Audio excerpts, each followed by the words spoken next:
go drop like rain, nigga, watch me hit those trees. Yo, Mino here, and you know what time it is. We've been through this before. I say something revolutionary, usually produced by my immeasurable genius. You guys like and subscribe while commenting praise as I... They don't know what time it is? So I'm not a genius. No praise? Well, they still like and sub, right? Oh. Naruto is one of those shows that caught my attention from the moment I saw ads for it, and it's been part of my life since that point. And it's not for no reason that I would have gravitated towards the series. I mean, it is one of the best-selling, most known pieces of intellectual property there is, and that's attributed to everything from the art style, to the characters, to the fights, to the story, even though it kind of turns into a highway pileup at the end. But my point is, there are so many things that could draw a person in about Naruto. But personally, the thing that caught my attention is the way the show tackled fighting techniques, specifically ninjutsu, in the way that, unlike... Okay, now I know this is going to get misconstrued, but just follow me here for a second. Dragon Ball, with the exception of a very few techniques, most moves are just ki blasts, whether it be a ball, a beam, or a disc. If you're not punching the opponent, you're spraying them with your inner essence. And yeah, that was vague and suggestive, but you know what I mean.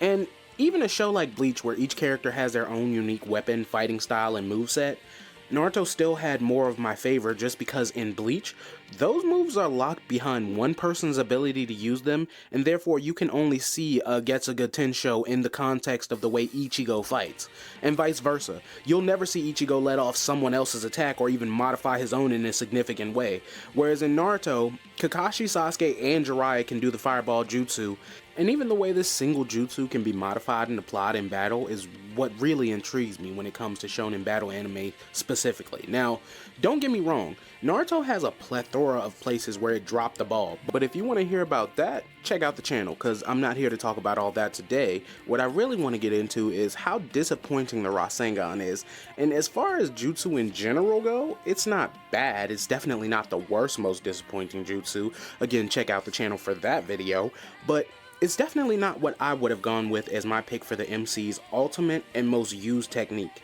especially since it's one of those use it and you don't really see what exactly happens to take out the character it was used on. They just kind of fly back, and most times it looks like the Rasengan never even makes contact. And all that is small or doesn't really matter because it's anime. Usually stuff like that is a stylistic choice. And as a concept, spinning ball of energy is cool, and even the way it's executed in the beginning of the series I like, because it's not an all-powerful chakra bomb, and Naruto in the first half of the series needed something to put him on par with his peers. And the fact that it was an unfinished jutsu in the first half gives it a lot of grace in my book, because if the Rasengan were a full-fledged jutsu and the only upgrade was that it got stronger, I don't think people would have the Rasengan in the Anime Technique Hall of Fame.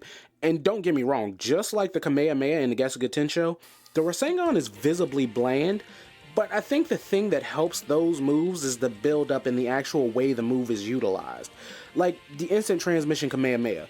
Goku could literally just open with this move every fight and damn near one-shot anyone, but it's usually not until Goku does a combo that pushes the opponent back a significant amount that he unleashes this move.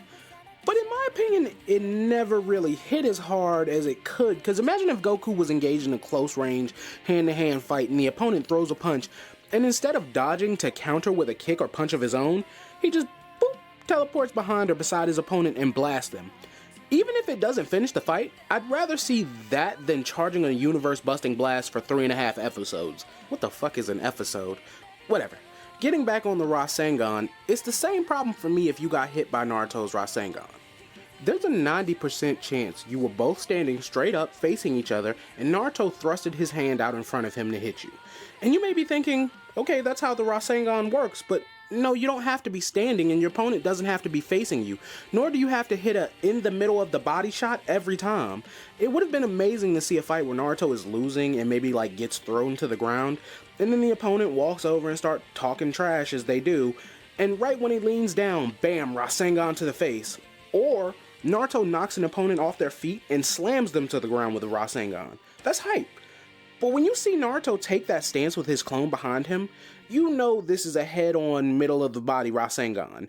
And I haven't even started talking about the Rasen shuriken. Why did it need to be a shuriken?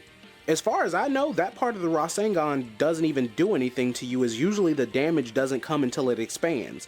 And I like the expansion aspect. I even think it works well with the fact that he can throw the Rasengan now, but does he ever get creative with that? No, of course not. If you got hit by a Rasen shuriken, there's a 100% chance you were standing directly opposite Naruto and he threw it directly at you. But again, wouldn't it have been cool if Naruto just threw the Rasen shuriken in the seemingly random direction, only to maneuver his opponent into a spot where they get hit? Shit, even just throwing a Rasen shuriken at the ground in front of someone would be enough to almost obliterate them, because this technique is imbued with wind chakra, which, by the way, Sasuke uses fireball jutsu in the first 10 episodes. Why did we have to wait until halfway through Shippuden to learn that Naruto's element was wind? And I'm not even too fond of Naruto being added to the wind nature users, because he knows no wind jutsu. And the one jutsu he does know that has anything to do with wind is 100% a solid ball of visible chakra and produces no wind. It's not even a different color associated with wind. It's just a bigger Rasengan with shuriken tips that he can throw, and that would be fine if it wasn't the move he uses to end every fight after he learns it. And why for the love of God did we never see Naruto do a Rasen shuriken combo move with Gamabunta? Why? It could have been as simple as Naruto throws Rasen shuriken and Gamabunta throws any other element on it, even just an air bullet to make the Rasen shuriken faster. Why? It was right there. And last thing, they could have made Naruto and Sasuke's combo Rasen shuriken / Amaterasu look way better than they did. It was just Amaterasu slapped over a Rasen shuriken. What if instead of that, we had a Rasen shuriken with the black flames as the shuriken tips? Or even just actually mix the colors as opposed to just putting an Amaterasu filter over a Rasen shuriken. And I could honestly go way more into it, but I want to hear you guys' thoughts. Do you like the Rasengan? What would you have done different? Let me know down in the comments, and I hope you enjoyed the video. If you did, leave a like and hit the subscribe button. I've been Open World Mino. I appreciate you guys watching, and until next time, peace. That thunder on me clap, make a nigga think before he act. Have a nigga dying on his back, then we double back. Shooters leaving rubber where you at. That's why niggas never wanna match.